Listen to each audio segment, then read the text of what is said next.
Welcome back. We've been on a journey from classical symmetries, classical conformal symmetries, what are they, to the implementation of these symmetries in a quantum setting. So what do the constraints of conformal symmetry look like on a quantum theory? And at least in the context of quantum field theory in 1+1 dimensions and d+1 dimensions, in 2 plus 0, 1 plus 1, and indeed d+1, we have constraints on the forms of the correlation function.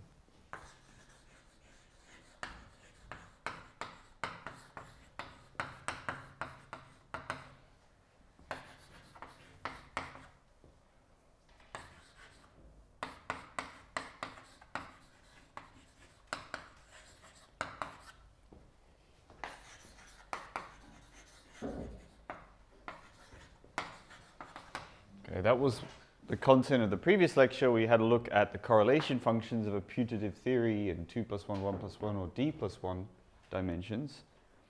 And we said, well, if this theory is to be invariant under the conformal group, what is the possible allowed forms for the correlation functions? And so it's sort of the generic result one finds is that the 2-point function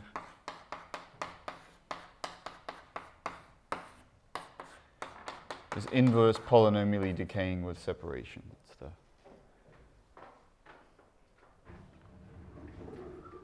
That's the generic sort of outcome of this investigation. We also looked at higher order correlation functions, and we also derived a bunch of results on those as well. So that's the sort of short and long of it all.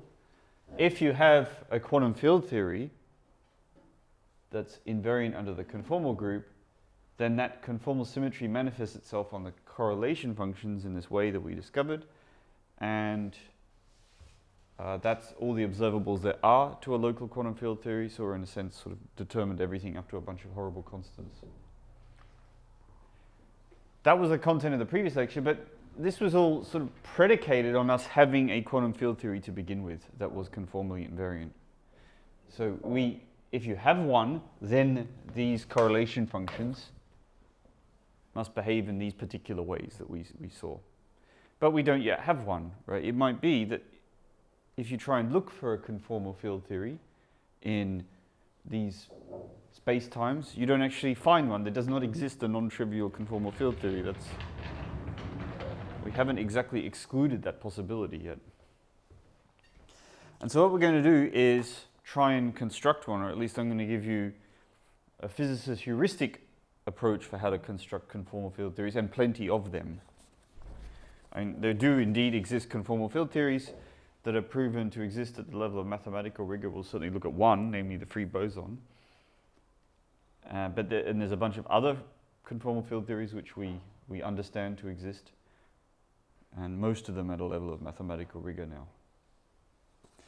But I'm not going to do the rigorous approach, of which I mentioned briefly in previous lectures. There are 3.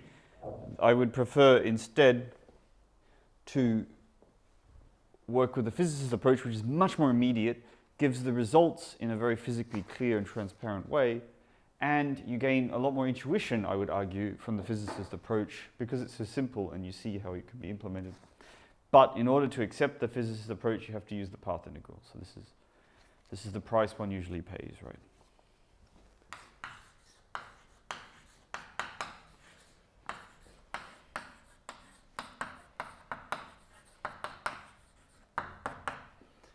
Okay, the topic of building quantum conformal field theories via this physicist path integral approach typically falls under the title of the radial quantization. So I put the scare quotes around quantization, as I always do. Quantization, it's not any kind of functor, right? It's just a guess. It's just a inspired guess.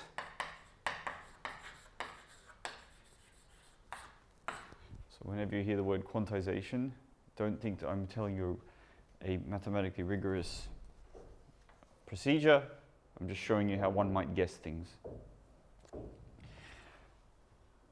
And we're going to try and build a quantum theory in 2 + 0 dimensions, a quantum field theory in 2 + 0 dimensions, which exhibits conformal symmetry. I'll give you, roughly speaking, a recipe for how to do that.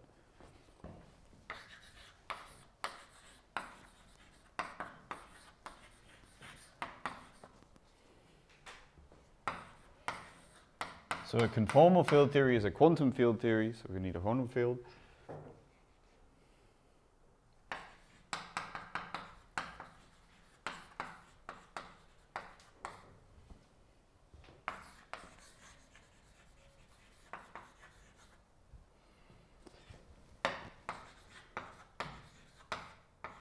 So what do we need, or what is a quantum field theory when you strip away all this additional stuff? A quantum field theory, well, we can associate to it a Hilbert space. That's the kinematical space for the field theory. It's just presumably a separable infinite dimensional Hilbert space.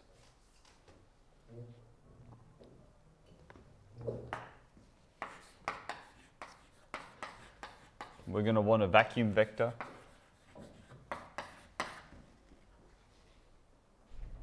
There's some special vector in the theory corresponding to the vacuum, which should correspond to be a state of lowest energy. I won't go into those. I'm going to stress rather this last point for today, which is that observables, we want a bunch of observables, right?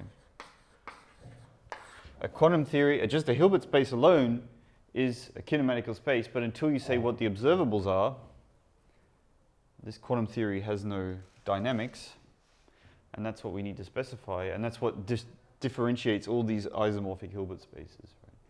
So if you have, if you have a separable infinite dimensional Hilbert space, then you know, then it's just isomorphic to L2 of R. What's the difference between every quantum theory with a separable infinite dimensional Hilbert space? Well, if you didn't have any observables, or you didn't say anything about the observables, actually not, right? There's no difference. All these theories would be the same. They'd be isomorphic. What differentiates quantum theories is what subset of observables you say you can measure and what ones you can't measure.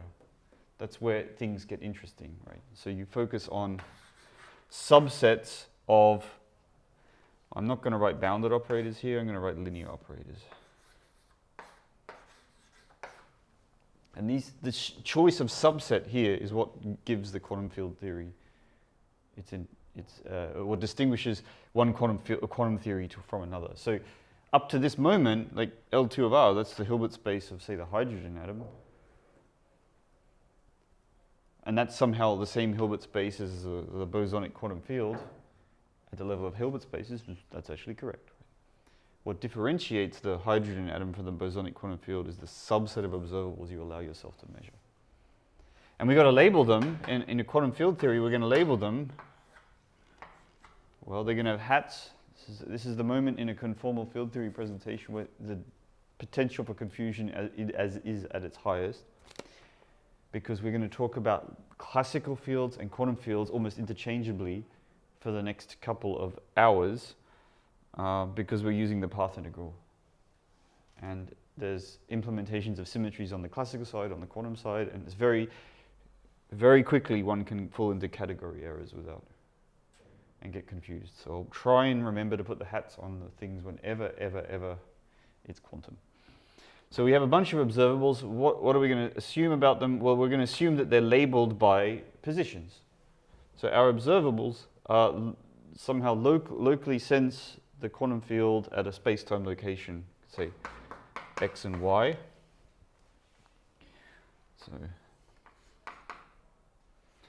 And this vector xy is an element of R2. So there's plenty more requirements to be called a quantum field theory, but here's three that are sort of the very bare basics. Every quantum field theory is going to want to be able to understand these three things. These are the observables we care about. They're labeled by locations in Euclidean space-time, x, y. X and y are real numbers. So that doesn't, want to be clear here, right? This is just a bunch of presumably, well, they're not self-adjoint operators, they're distribution valued objects, but you can think of them as just Hermitian operators, just there's not a particular harm in doing so. It's a bunch of observables labeled by X and Y. We're not going to have observables labeled by strings, we're not going to have observables labeled by regions, we're going to have observables labeled by X and Y. And that corresponds to an experiment which senses the field at exactly the space-time location x, y. Now there's another aspect that one should stress, and this is also, I find, quite confusingly presented in conformal field theory texts. We look at 2 plus 0 dimensions. Largely we will today. Although I will, some comments I can make on in more generality. What does this even mean, right?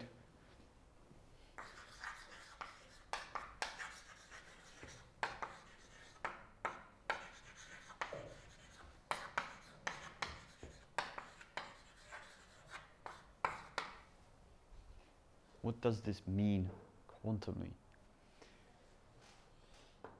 Well, space and time are on the same footing here. And there's a lot of ways to get confused about that statement, but the cleanest way to think about it is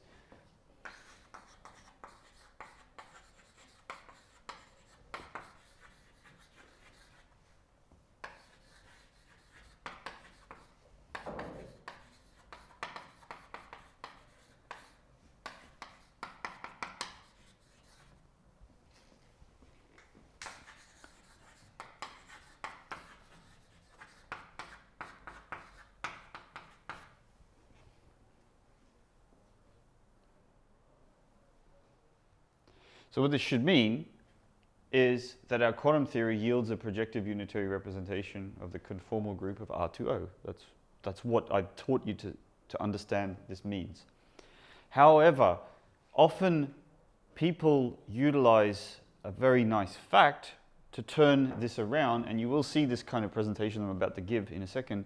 And I don't prefer that direct. I prefer thinking about it this way and noticing the following as a useful tool to build these representations. So what I'm talking about is imaginary time. So you've probably heard this phrase, imaginary time.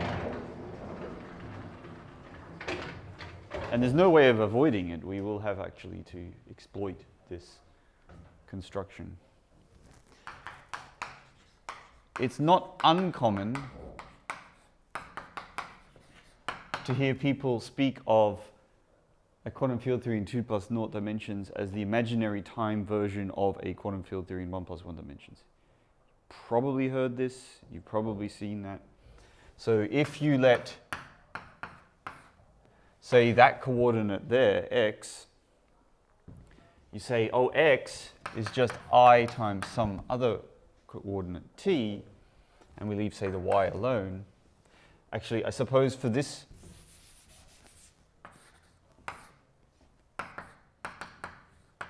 it's probably nicer to change this. It doesn't matter, right? In R2 with conformal group, that's rotationally invariant, so it doesn't matter which one you call space and time.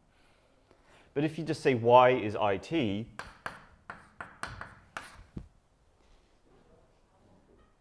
then you can analytically continue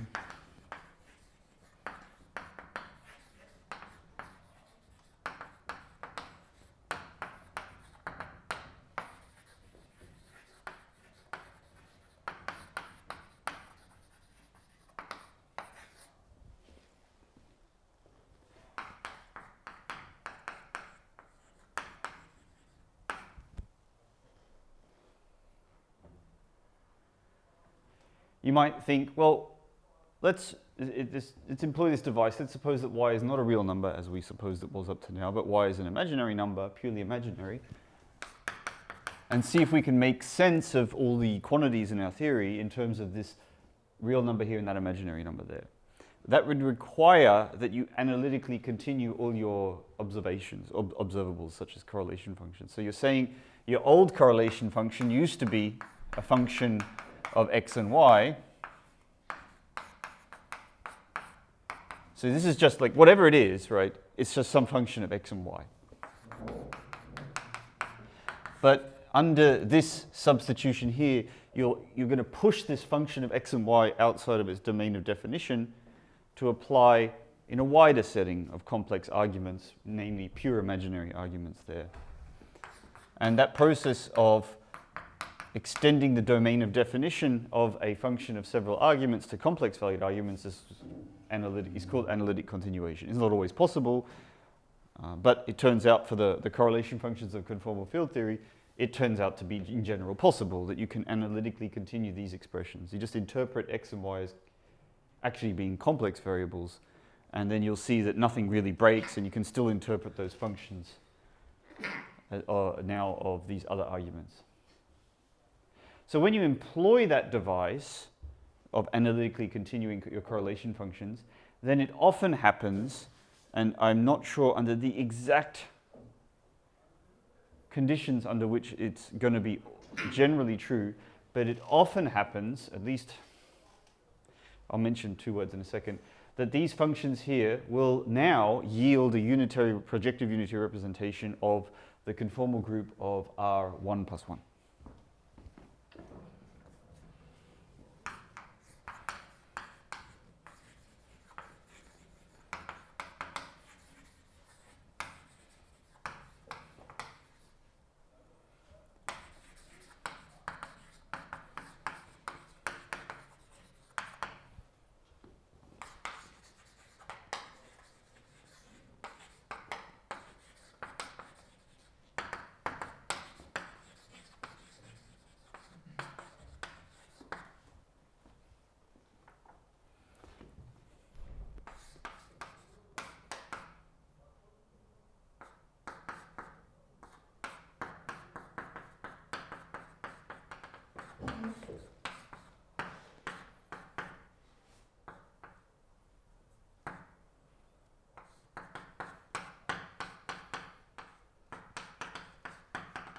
So it often happens that the endpoint functions, we call them Gn here, which were rotationally invariant and conformally invariant here, become invariant under the conformal group of R1 plus 1.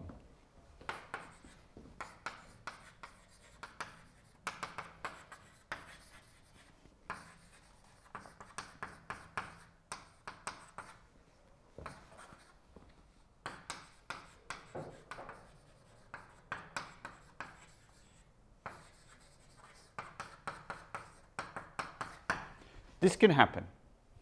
It's not a given that it will work. If you write out all the endpoint functions of your favorite conformally invariant quantum field theory in two dimensions, and then you try and analytically continue it, then it's not always going to be the case that you end up with a conformally invariant theory, a bunch of correlation functions which come effectively from a conformally invariant theory in 1 plus 1 dimensions. At least what might happen various things might happen upon this substitution of y equals it. Some of the things that might happen, for example, is that here you might have that the generator of translations is a positive operator and that you can talk about a ground state, but here you might lose that positivity. And other analytical horribilities might also happen. Now, I won't say anything more on this topic, except to mention reflection positivity as the criteria which would guarantee when this mapping will work.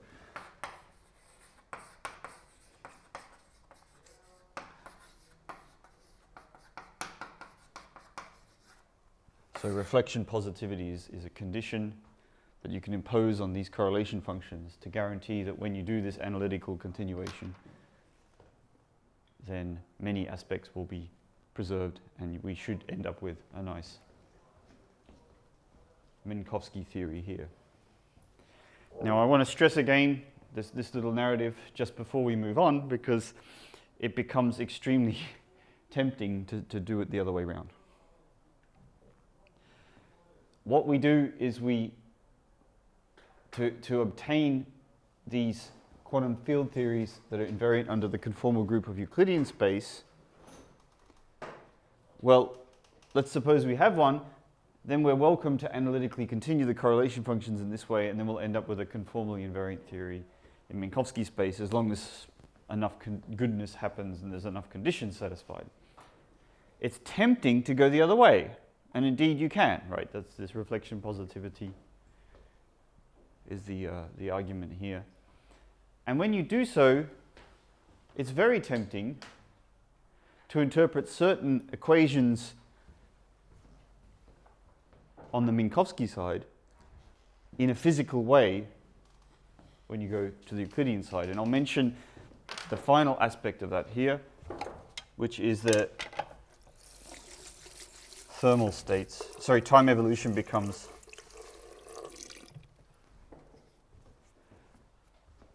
that one interprets time evolution as going to a temperature, a thermal state. And I'll just explain why people would say that, and then we'll get on to the business of building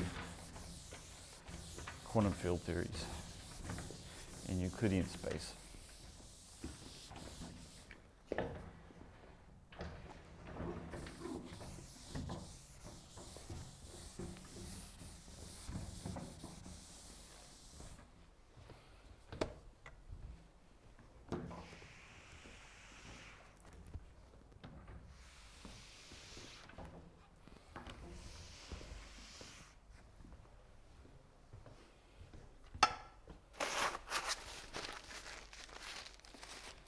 I'd recommend a book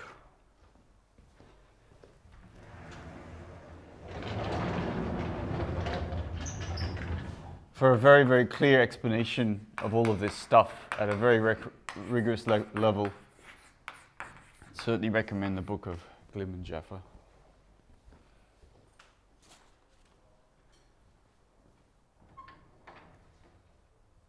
So if you have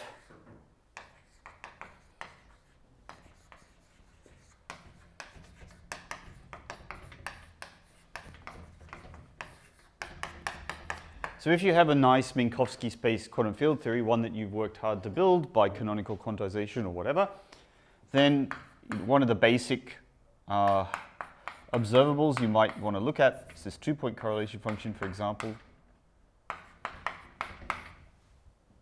Something you could imagine calculating in your favorite Minkowski theory. And because you worked very hard and you understand this theory very well, you know how to write that correlation function as,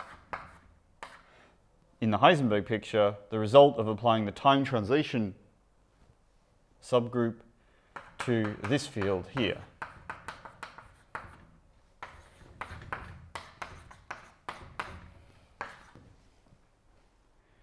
Right?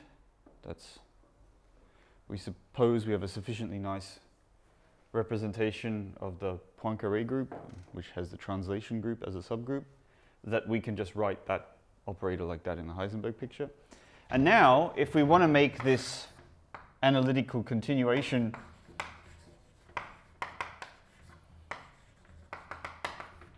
to Euclidean space, right, we start saying, oh no, T, we have to undo this substitution here. So the way we undo that is T is minus I beta.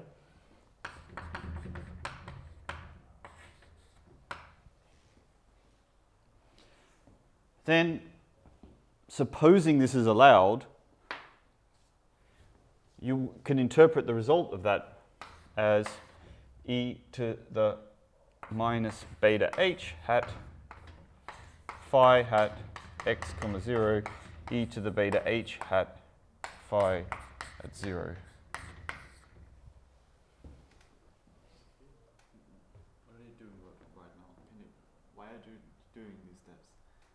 Why am I doing these steps is the question? Any of what you're doing right now. I'm not sure why.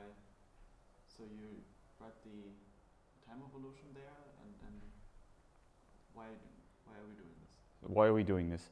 So what I said at the beginning, and I will remind you of this, is that we want to construct, where is it? I've erased that thing. We want to build a quantum field theory with conformal symmetry. That will somehow correspond to this kind of data here. That means the observables, and since we're doing conformal symmetry in Euclidean space, so I didn't maybe emphasize that that's what we're going to be building today. We want to build these particular quantum field theories, ones that are invariant under the conformal group of R2, 0. Our observables will be labeled by space-time locations in Euclidean space. Now, so these quantum field theories are a little bit different to the ones that you're used to in relativistic quantum field theory. And they are so because they don't have as a subgroup the time translation group. So the group of conformal symmetries, or that's not quite the right way to say it. The group of conformal symmetries of R2O are dilations, translations, special conformal transformations, and rotations. This is a group that's completely different from the conformal group of Minkowski space R1, 1. That's a different group altogether. In this one, this preserves the light cone. This does not. We want to focus on building these kind of quantum field theories. What is this kind of quantum field theory? Well, it's a field theory with these kind of observables and which gives a projective unitary representation of that group. Now, it turns out that that's different to what we usually do. We have not as yet, in your quantum field theory experience, constructed such a quantum field theory that gives it representation of that. In the usual relativistic quantum field theory course, one constructs first a quantum field theory that is invariant under the Minkowski group. This is what we did in the quantum field theory course and the advanced quantum field theory course. Whenever you apply canonical quantization, you're not building such theories here, you're building these such theories. So the question is, how on earth are we going to build one of these things when so far we've only ever been building these things? Now, there's a neat trick called going to imaginary time that achieves exactly this goal. And this is what we're doing here. So our quantum theory yields a projective representation of blah. And supposing we had such a quantum field theory, then I'll argue that if you go to imaginary time and if enough things were true, then it would just correspond to a standard Minkowski field theory, and that you can also go the other way. So there's a way to build these theories by just substituting y is it, or t is minus I beta. And that is such a prevalent device that people don't often comment on it. They just say, we go to imaginary time, and it's one line in a presentation. However, there is much that's buried in that one line that I'm now here going through. And in particular, it's this point here that deserves some special mention. So if I want to use the correlation functions of a Minkowski quantum field theory to build a conformally invariant quantum field theory there, via this device of substituting t is minus I beta, then what does it mean quantumly? And I'm saying this in order to familiarize you with the language that people will use in many, many textbook presentations. And so when you take, for example, such a two-point correlation function from a Minkowski quantum field theory, you substitute t is minus I beta, then what happens is this, and that is essentially the correlation function for a thermal state of the Hamiltonian H. So this is ground state, e to the minus beta h.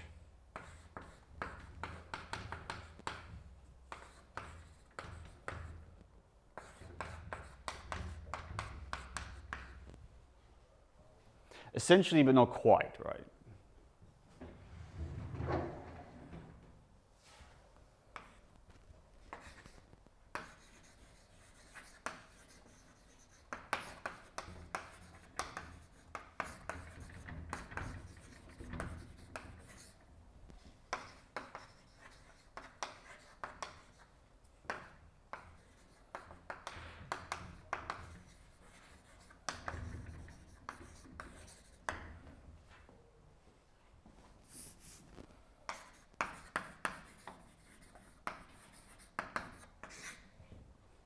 So we're almost done with this discussion.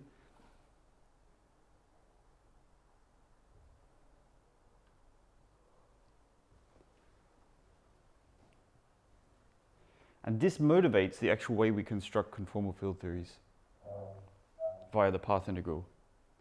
We look, instead of doing Minkowski, then analytically continuing, then writing out these correlation functions, what we'll do is we'll just say, let's suppose we have a quantum system at inverse temperature beta, write out the path integral for that theory, and then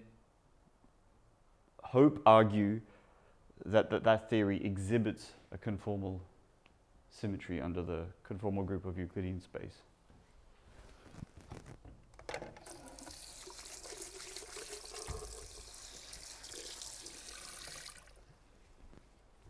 This is all unphysical because we have no time, right? Because this is all completely physical. I don't. So the question was, this is unphysical because we don't have time. R2, is, so what is a quantum theory, right? A quantum theory is a Hilbert space and some collection of observables and a reference vector that we call the vacuum vector. Now, that's physical, or I've already, I don't know what interpretation of the word. time evolution. No, we don't need a time evolution. So we have to define what the word physical means, I think, before we go any further. A quantum theory is a physical theory. Let's start with maybe that as a definition. In the sense that maybe in principle there could exist a universe where that quantum theory is the one that governs its physics. Now, quantum theories don't necessarily have a time. Quantum theories as a kinematical theory of quantum theory is a Hilbert space and a collection of observables. Now, when your quantum theory corresponds to Euclidean space or Minkowski space or some other manifold, what that means is you have a unitary representation of the symmetries of that manifold on this theory. Sometimes you can find a subgroup that you say, hey, that's called time. But what does, maybe we should digress and talk about what does physical mean. I thought it would be kind of useless if there was no time evolution. So the comment was, you think it would be useless if there was no time evolution. I'd certainly argue strongly against that. I think we have every reason to think that the fundamental theory of nature doesn't have time evolution sort of baked in. And that could give you a trivial sort of reason why that wouldn't be, right? Presumably the universe is some kind of space-time foam down at the Planck level, and time and space are bubbling into emergence and spontaneously vacuum decaying. So there's every reason to at least leave open the possibility that there's not a God-given time axis on the quantum theory of the universe. So this is like one of the reasons why quantum gravity is so unbelievably difficult, because you can't bake time in beforehand. So let's start, let's digress and address the question.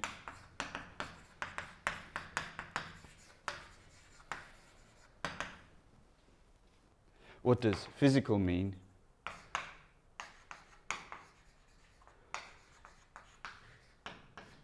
For this course. So by physical, I'm taking a very broad view. I think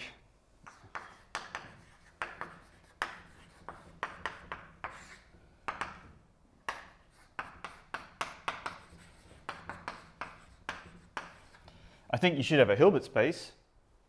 I think we're going to declare that the kinematics of a physical theory has a Hilbert space. I'm quite happy to live at that level of generality. You could go more general, right? As I mentioned in previous lectures, you could replace this with some cone of positive operators, positive linear functionals on some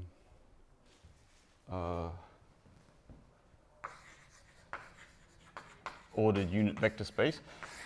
You also want observables. You know, this is only kinematics, there's nothing happening here. This is just a place to describe states, but then you can't do any observations on them. So observables are a subset. I mean, they need not even be an algebra, and that's an important comment as well, right?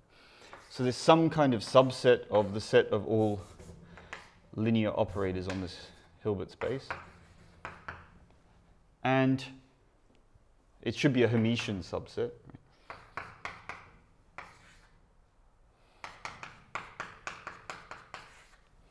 You know, if you have some observable, then you should be able to take its dagger, and that should be in there as well, and that way you can make Hermitian observables. And there should presumably be an identity type observable. But beyond that, there's not actually many requirements that you need to make for this to already give you a fairly decent theory that has operational interpretation. So the Hilbert space here gives you the space of states, or more properly, the space of density operators.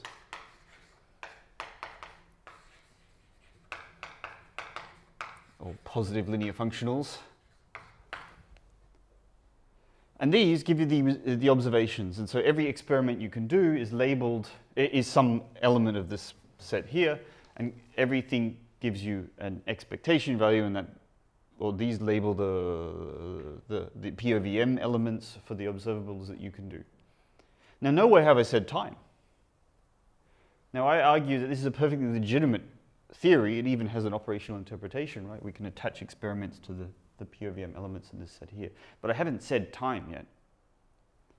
When does time appear in such a theory? Well,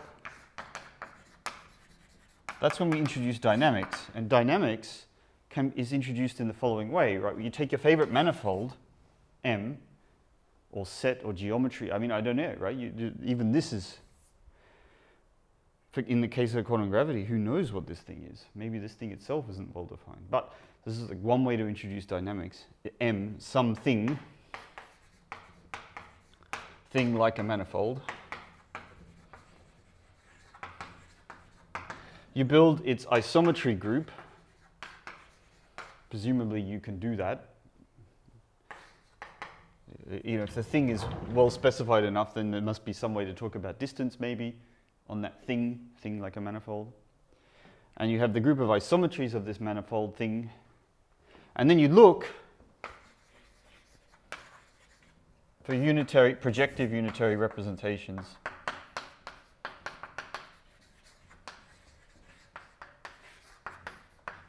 on your Hilbert space H.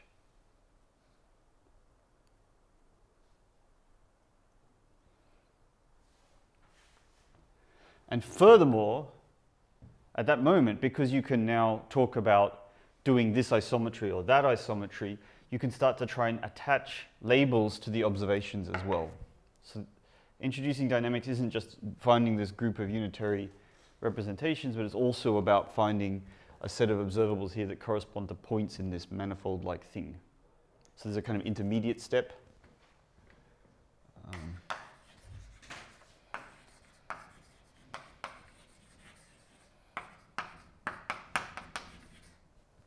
Namely, you should find a way to label your observables by points in this thing, this manifold-like thing.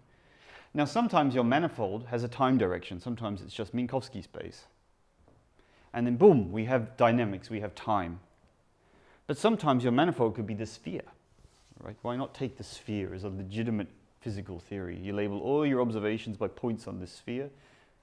Who knows? Maybe there exists sort of little bubbled-off universes which are spheres, where all the points in this universe are labeled by points on a normal two-dimensional sphere, and the group of symmetries of this sphere is no longer that of Minkowski space, but the group of isometries of the sphere, which is whatever, SO3. That universe doesn't have a time. It has one-dimensional subgroups which look a bit like time, but it doesn't have time. Similarly, in conformal field theory, we have theories where our observables are labeled by points not in Minkowski space, but in Euclidean space. And then there's no such thing as the right time, because because of rotation invariance. You know, if you choose one axis as time, the other axis is just legitimate axis to measure things with respect, and you can rotate from one to the other by one of these isometries. So there's no time in conformal quantum field theories in Euclidean space. And so that's what physical does not mean there exists a time in this course. It means something more general. Yeah? I think the problem was, and I have a problem too with it, in our physical interpretation, we say we have the time, and we make it imaginary, and this is somehow magically correlated to an inverse temperature. So we have these two observations or parameters, one time, one temperatures, and they are correlated. Yes. That's not the first guess I would take. No. Okay. Yeah. Undergraduates. So to paraphrase, we have these conformally invariant theories. We have Minkowski theories, and then by this magical substitution here, somehow time has something to do with temperature, and it's not a priori obvious why, how, when. I agree. That's a very non-obvious part of this story. But it turns out, you know, that physicists have got a lot of practice with this trick, and they understand the intuition very well now, that you can draw this analogy make this analogy quite concrete. And I'm not going to explain sort of like why this works, because I don't think I'm pretty sure I don't understand why this works. But it is an analogy, it is exploited often, and it's how we build a great class of conformal field theories are built precisely by studying thermal studying quantum systems at inverse temperature beta. And roughly speaking, the way that works, why this should work, is because the group of isometries of Euclidean space with an imaginary time get transformed into the group of isometries of Minkowski space. You've seen this, I think, in special relativity. If you do a Lorentz transformation and you change the rapidity parameter to an imaginary number, you get a rotation. So that's sort of the naive answer. It just it works because you just sines go to sinches and causes go to coches. I mean, in some sense, that's exactly the answer. Okay, so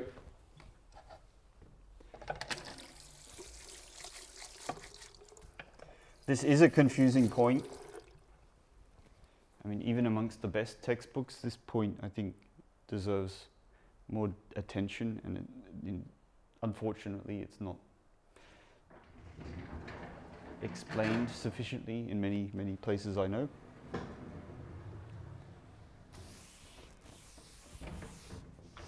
So, you say in a way that time is more like an emergent phenomenon, in a way that you made out this, in this case, the time translation group is a subgroup, but it may not happen. Yeah, so in this, to paraphrase,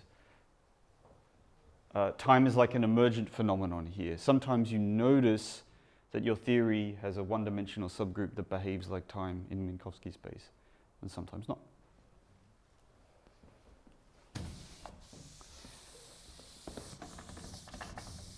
And although it's baked into the axioms of quantum mechanics in textbooks that you have time in the Schrödinger equation, that's actually, I'd argue that that's too many axioms for quantum.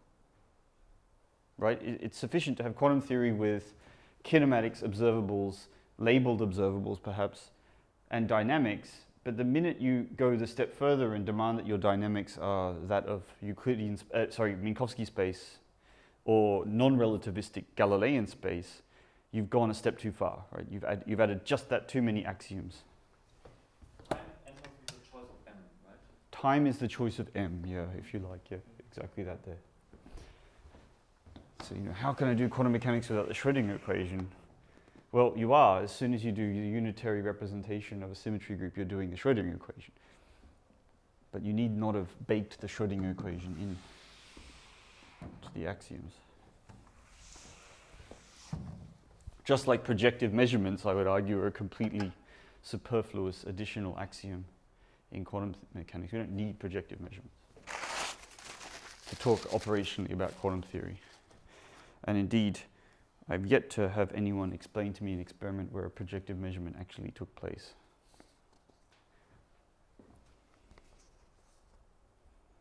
All right, where are we? Well, let's do on page 1 of my notes. So, but this was an interesting and important digression, I think. Now, the rest is just a somewhat straightforward bunch of changes of variables. And that's what's going to sort of occupy us, is the mechanics of changing variables from now on.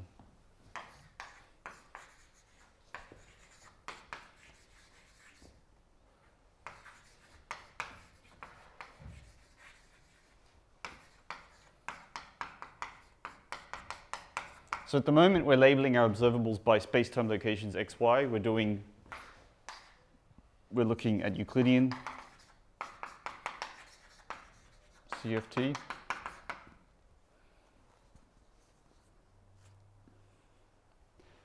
So our space-time that our quantum theory corresponds to is just R2 with these coordinates here. Oh, I've used x and y, but here we go. It's just going to be lists of changes of variables. x0, x1. Sigma 0, sigma 1.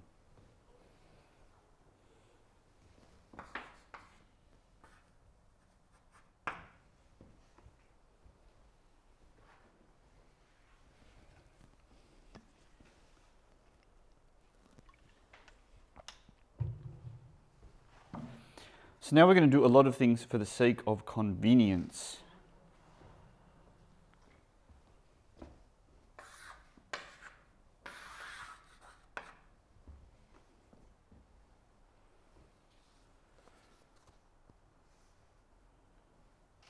Ah, drat. Okay. Damn it.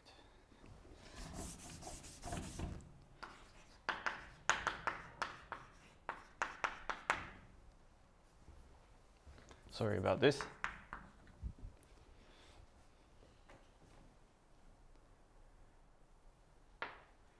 Our next goal is to interpret various operations we're going to do on our field theory. And to aid in the interpretation, we're going to try and do this imaginary time substitution and keep track of what each operation means under these changes of variables.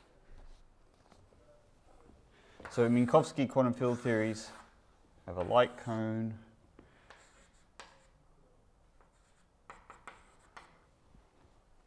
etc.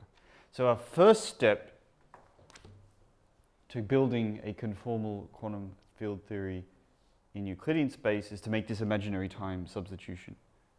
So we start with our Minkowski conformal field theory, and then we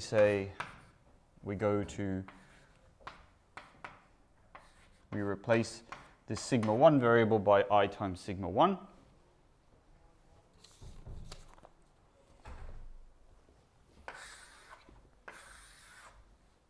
And we define new complex variables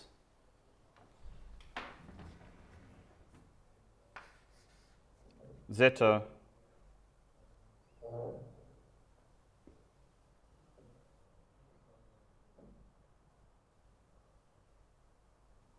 well, I guess I'll use x, z. Sorry.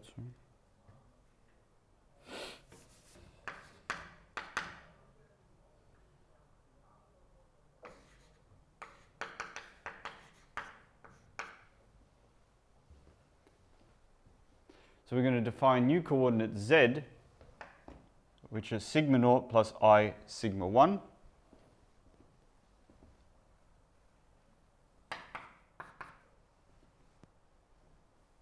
And we're going to label all our correlation functions and observables instead of using sigma 0 and sigma 1 by z and z bar.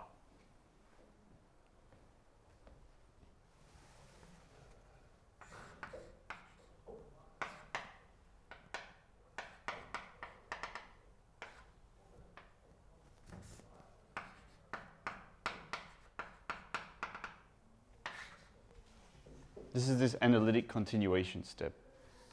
So this theory here, we have our Minkowski conformal field theory. All its correlation functions are labeled by points in Minkowski space. These are just sigmas, these vectors of sigmas here.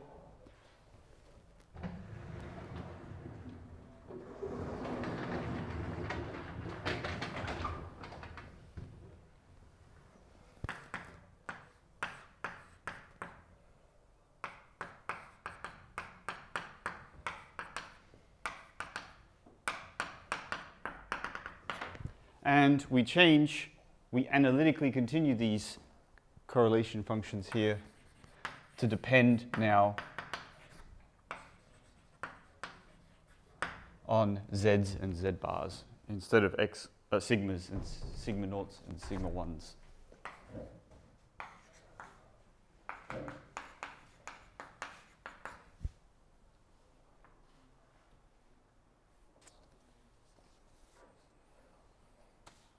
So this is this is the Euclideanizing step, the imaginary time step is sometimes referred to. The next step is just going to be changes of variables.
So this first step here is the Euclideanizing step. We are labeling space-time locations now instead of by points in a Minkowski space, by points in a Euclidean space, and we've complexized the coordinates as well. So instead of saying x comma y, we say z, and z means the complex combination sigma naught plus I sigma 1. Now, we take a seemingly dramatic step. We're going to completely change our manifold from that of R2 to that of a cylinder.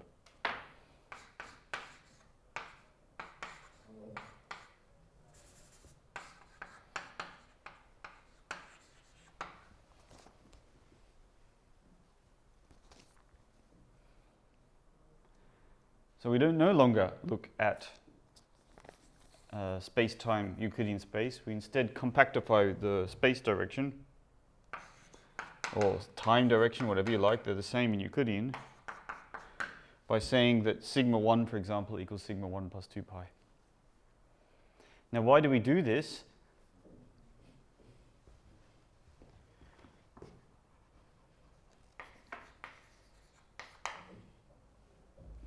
Well, it gets rid of, this is like undoing the thermodynamic limit.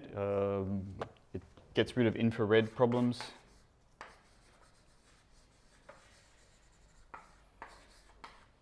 Some infrared problems go away. So there's divergences that you get when you have an infinite system. And also you can think of this as really being, corresponds to a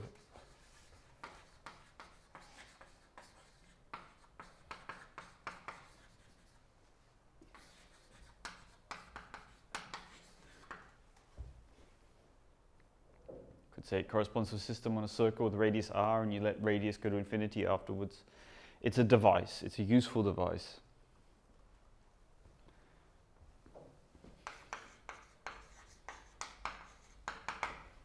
So it's useful to compactify space at this point. So previously we had our conformal field theory on Euclidean space. Now we have our conformal field theory on a cylinder. And at the same time, it's convenient to define new coordinates.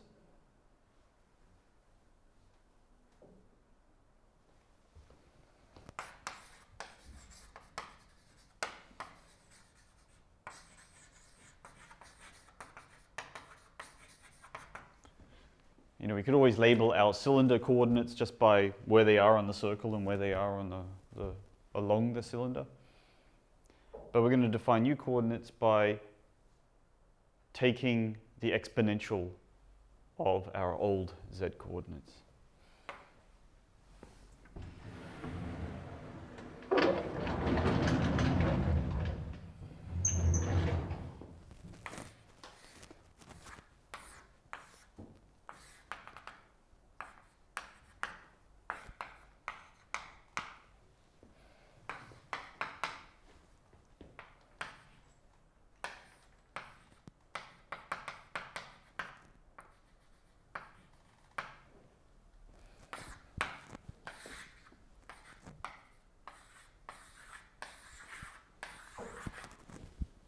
So when you do this, the point down here at minus infinity, sigma naught is minus infinity, maps to the origin of this new coordinate system here.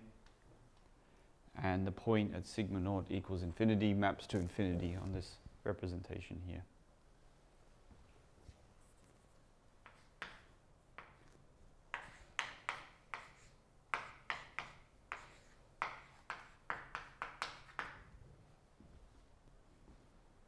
So we're not going to use those coordinates after all.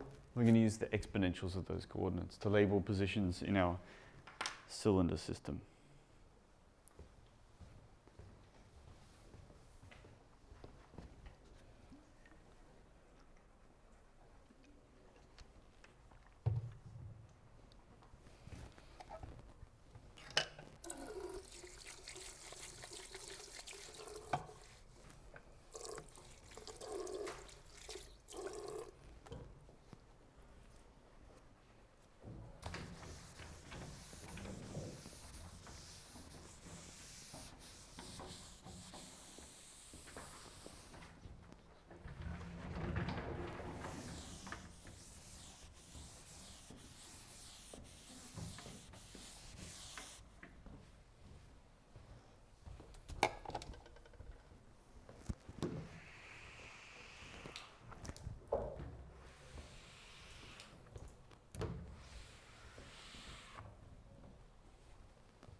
Defines, equal sign with triangle is define, or redefine. I can change the notation, perhaps.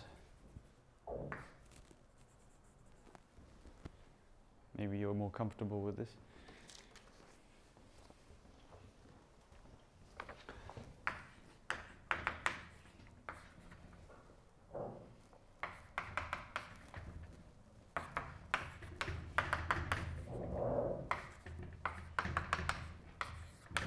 So, all these, when we now refer to a point in this manifold here, which is none other than the complex numbers, then each point here has a corresponding point on this cylinder here, this system with a space direction, which is compactified in a time direction, which goes forever.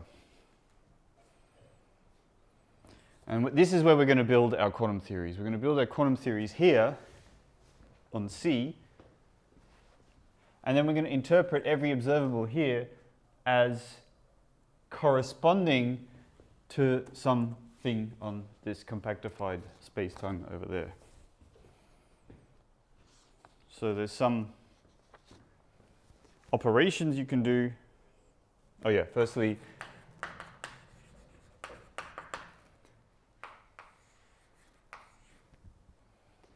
if you have a constant time on your compactified space, that corresponds to a circle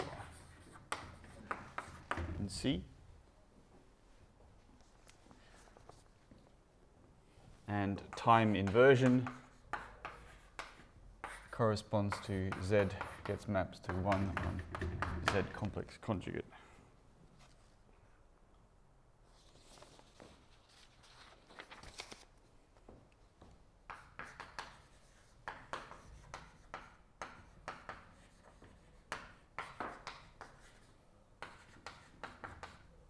Time translation in the cylinder universe corresponds to, under this change of variables, to dilation.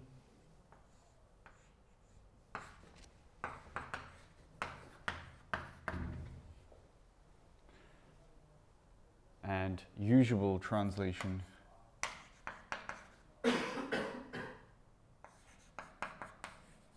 translates to rotations.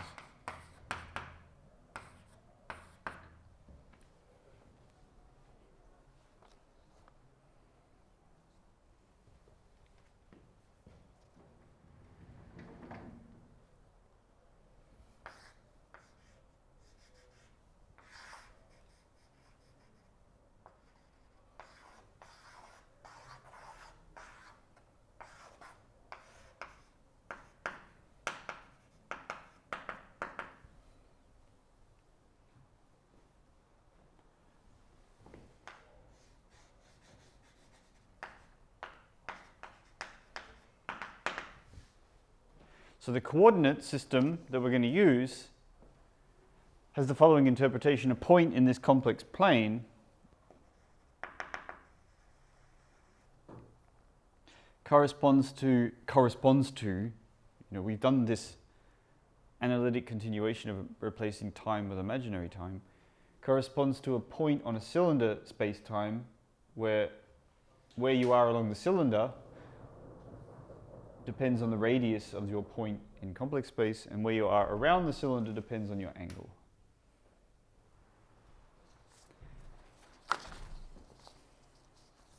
Now this is all sort of window dressing for the theory we're going to construct. So we're now going to construct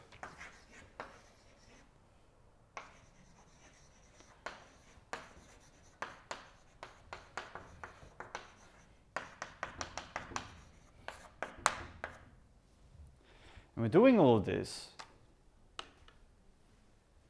because we want to use path integrals for thermal states to build our conformal field theories.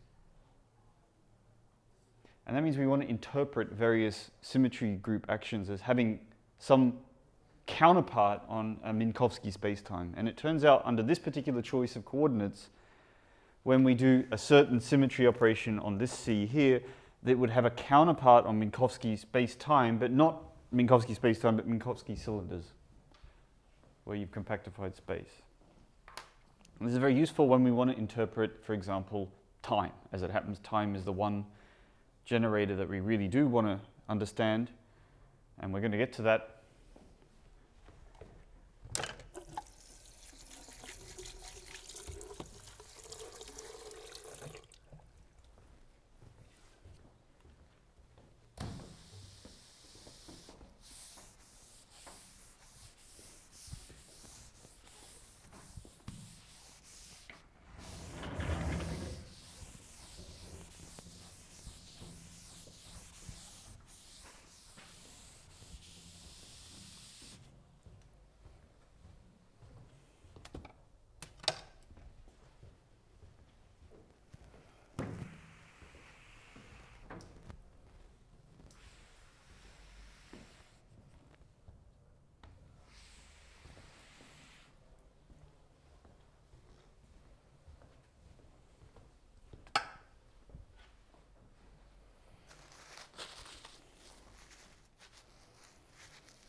I wonder what's the right order to do this in.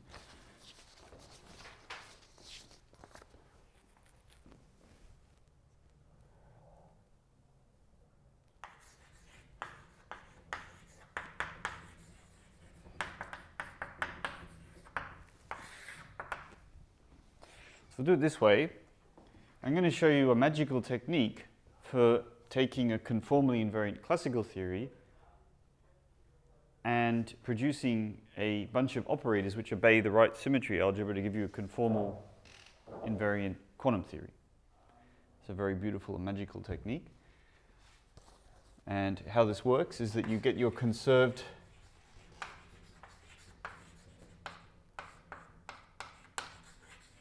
charges corresponding to some symmetries.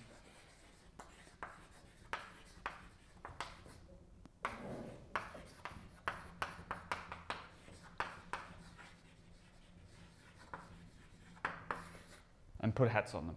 Right, that's roughly speaking how it's going to work. So if you have some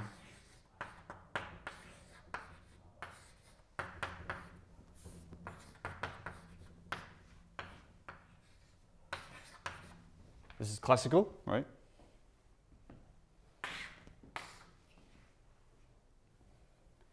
If you have some conserved charges for some symmetries in a classical system, then they have their Poisson brackets closed to give some kind of algebra like this. And inverse Noether's theorem gives you these charges, and inverse Noether's theorem shows you that these generate all the symmetries.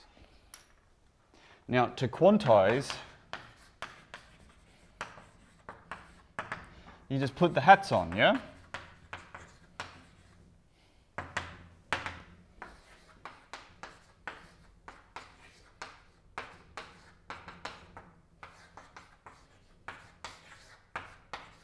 Great, that was easy. But now you've got two problems.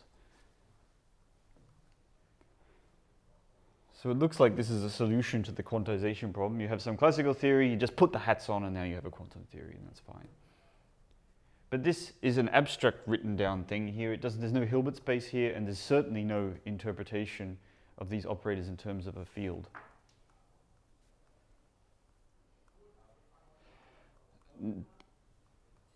Apart from inspired guessing, I don't know how to actually... There's no H. There's no Q equals some function of fields.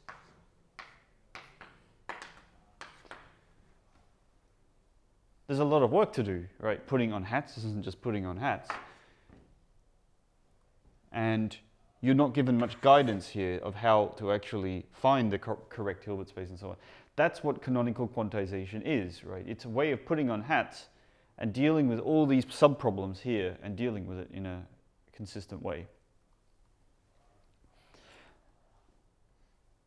But you're often given not very much guidance on how to express the conserved charges as functions of the fields. You know, because of operator ordering ambiguities, this is not clear. You've not given much guidance on H. The way you deal with that in canonical quantization is you work out what the positive frequency components are and the negative frequency components are. You find your harmonic oscillators and you look for harmonic oscillator representations. But that works well for free fields. But as soon as we get to more complicated fields, you lose rapidly the guidance you need to solve these problems. But there is one technique which gives you, works surprisingly often and gives you all the guidance you need, and that's the path integral. So path integral quantization is a fantastic heuristic for building quantum theories, which you can then a posteriori go ahead and check are legitimate quantum theories. So it's a guessing box, very useful one. You put some data in and it will hand you back some data, and then you'll check, is this data a good quantum theory?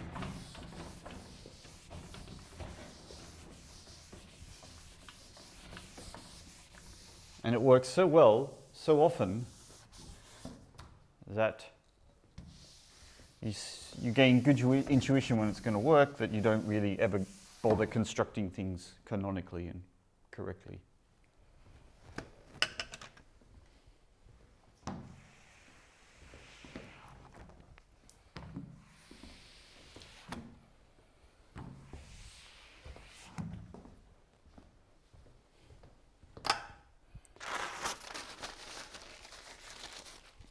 So I'm going to show you a neat derivation of how to get the generators, the quantum generators corresponding to classical symmetries.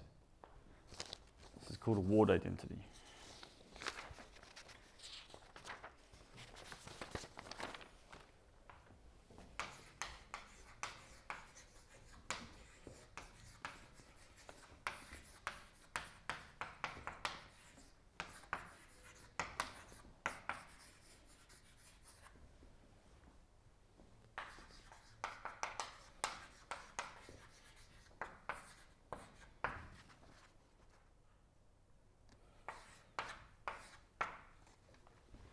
So we start off with some classical field theory with some action.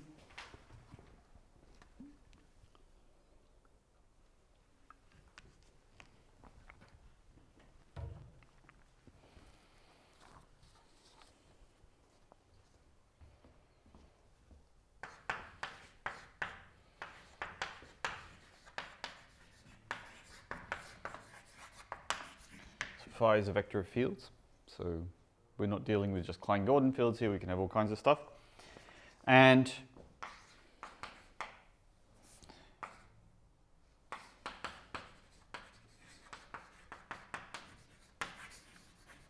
I'm going to assume that S has some symmetries, right? And conformal symmetry is the symmetry that's the most important for us. And such symmetries always have this kind of form.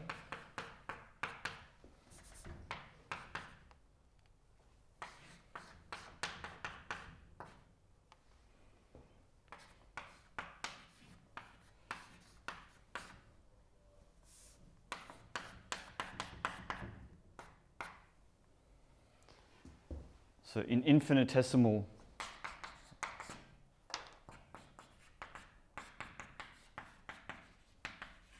we have infinitesimal form of the symmetry. So we have our action, it's invariant under these transformations here. So to explain the notation.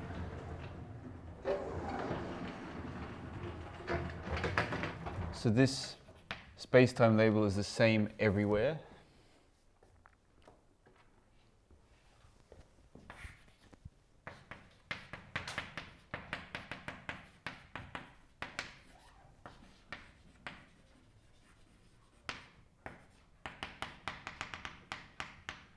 So omega are a list of infinitesimal parameters, and G act on the vector label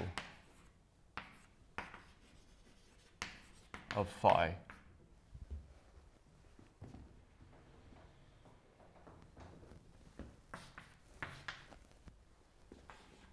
So what we're really saying is that phi prime of x is the exponential of minus I omega A G A. No hat. So all Lie groups have this structure, right? So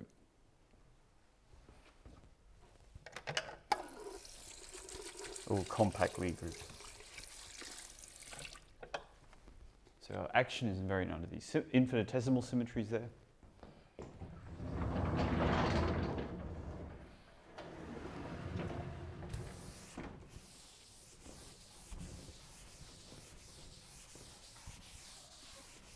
And what does it mean for a classical theory to be invariant under a group of symmetries? Well, it means that the action is invariant up to a total derivative. Oh, sorry, the Lagrange density is invariant up to a total derivative.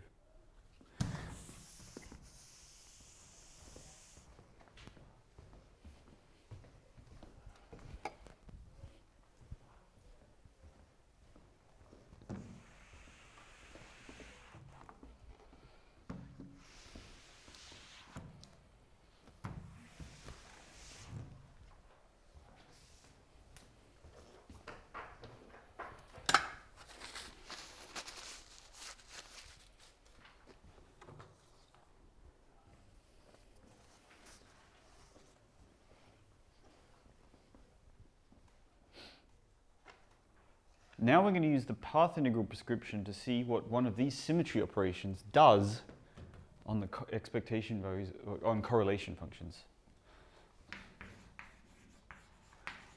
So now we're going to talk about quantum theories. So, as you no doubt remember, hat, the correlation function for a bunch of quantum fields has the following expression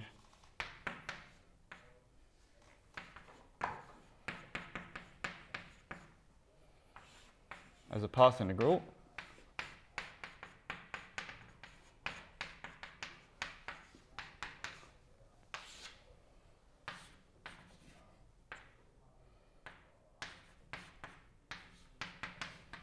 Right?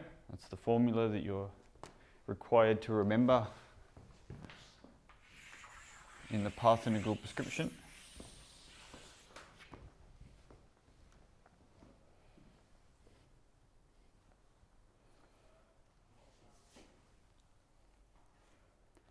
Let's do one of these symmetry transformations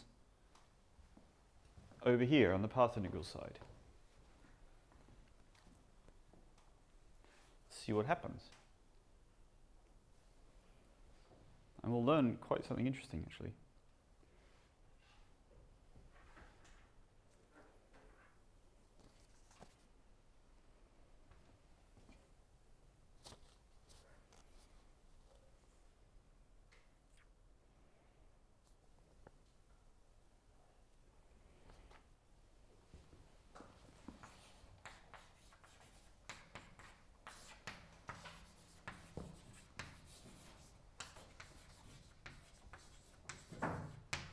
We're going to do some variable changes, and we're going to see what's the result of referring not to phi, but the result of doing a symmetry transformation on phi.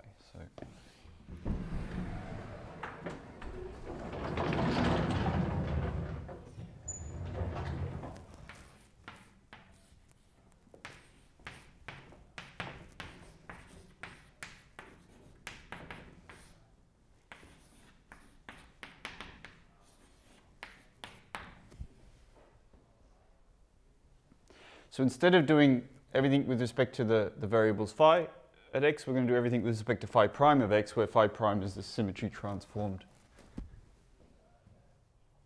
field up here. It's just a change of variables so far. And we're going to make a big assumption, this is a big one, that the integration measure is invariant. Now when that isn't the case, you get things called anomalies. So it's an assumption at this point.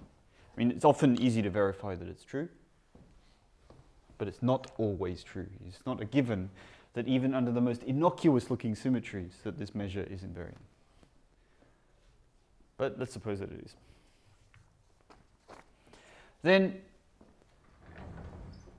what happens to this nice correlation function here, which I'll just call x, big X hat, is the following, right? Nothing. If the measure is invariant under that change of variables there, then what you get, I'll drop the limit from now on. Everyone knows that limit's in there. Phi prime, right? I'm changing the variables, and then I've got to express each of those phi's in there in terms of phi primes, which means I have to undo this symmetry over there, so I add it on. I'm just going to write that as d of x, or x plus d of x. I'll explain what that means in a second, but I hope it's kind of clear. Exponential, and the action changes as well, right? The action's not totally invariant.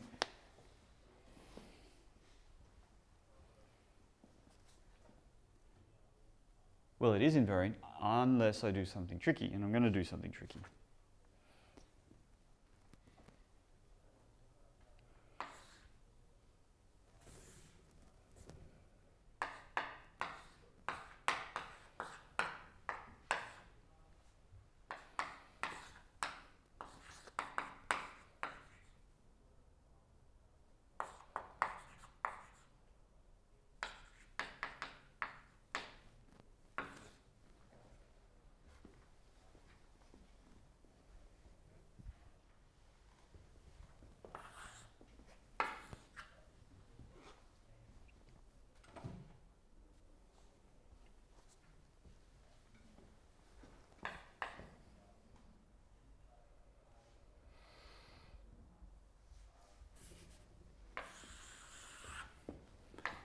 And there's the path integral there on the bottom as well. So I'll explain what's just happened there.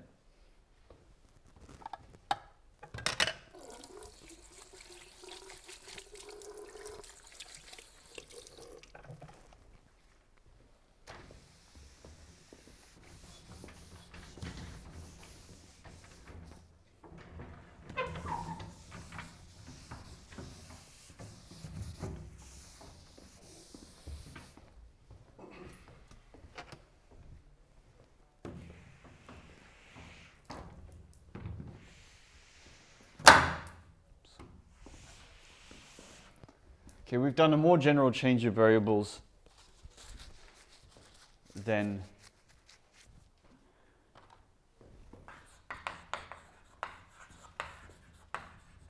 I otherwise implied. So the actual change of variables is phi prime of x equals phi of x minus I omega A G A omega x.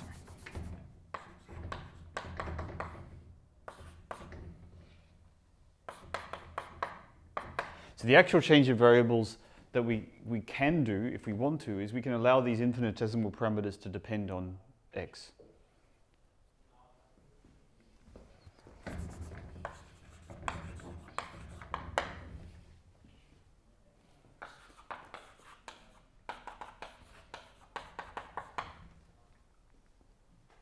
And when you do that, then the action is no longer invariant under this change of variables. I mean, the measure is still invariant, but the action isn't. And if you recall, this is how you prove Noether's theorem, right?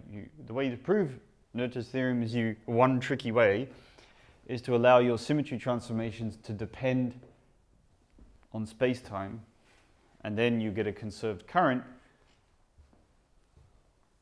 and that's precisely this J A mu here. That's the conserved current corresponding to the symmetry transformation. Phi prime equals phi minus I omega A G A. So this isn't just mechanics. You can just go ahead and check that that's how your action changes. And I promised I'd explain what x plus dx means.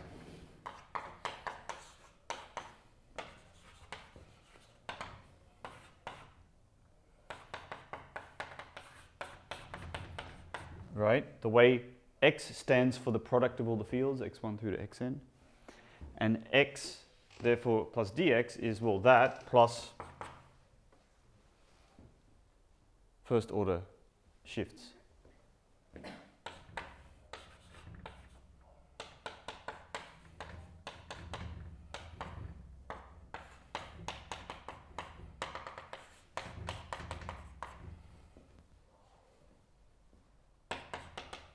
As n terms.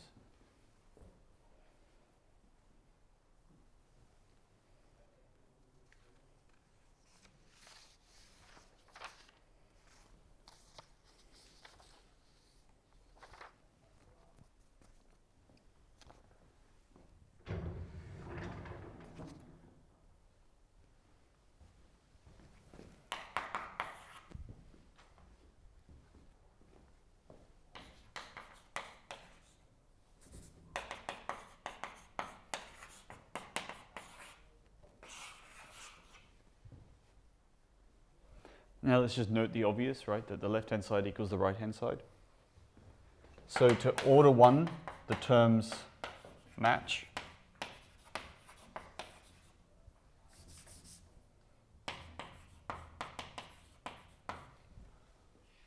This is a common trick, right? You transform, use the fact that the left-hand side equals the right-hand side. The order 1 terms are the same and unchanged and therefore match. But order omega terms lead to a non-trivial conclusion. So order omega A x leads to the following expression.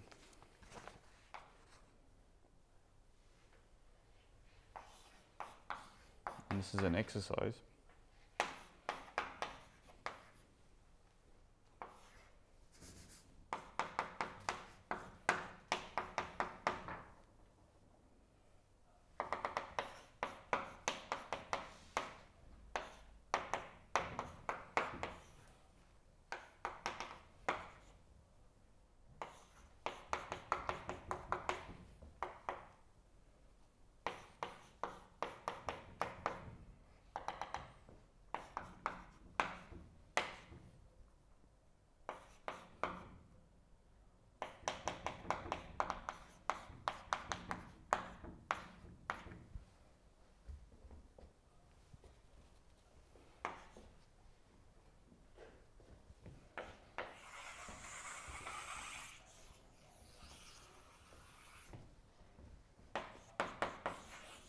So this is an exercise to derive that.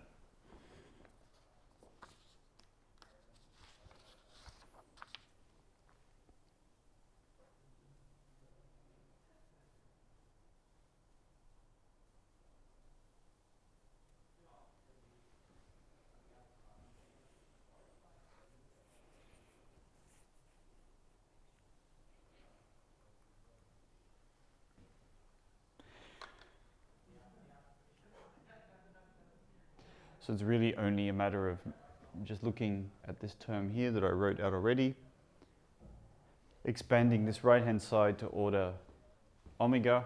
There's an omega here, so there's a first order term there, and there's also a first order term here, and making sure that everything vanishes to order omega. And then you learn this fantastic result here. So if you were to go the canonical quantization route, if you had some symmetries and you worked out the conserved charges and the algebra they obey and everything, if you want to go the canonical quantization route, then you're in for trouble. You have to work really hard to find the harmonic oscillator representation. Then you have to find what are the appropriate quantized version of these charges here in terms of the quantum fields and so on. You have to work hard. It's not impossible, you just have to work hard. On the path integral side here, it immediately tells you what the generators are of the symmetries, if you look at this expression here. So phi hat is phi hat, it's the quantum field itself. G hat is just a matrix that acts on the vector valued quantities here that you find just by using the old G there. So G is G, there's nothing that changes there. And J hat of mu, of A, that's some expression in terms of the classical fields, but then you stick it in the path integral, and that's the equivalent of putting a hat on the fields inside that current there. So this is where this operation here is defined. This is defined by, if you just look at this expression here, J hat is that operator that results from this expression here in a path integral. So if you like, that's the definition of J hat. So the generator of the symmetry is handed to you already just by the path integral prescription in terms of the field. So J is some function of the phis. And we'll go through the explicit J's in the next lecture for conformal symmetry. So when we have dilation, for example, this J hat here is the energy momentum tensor times by X. If you have translations, J is just the energy momentum tensor. If you have rotations, then J is the energy momentum tensor multiplied by the rotation.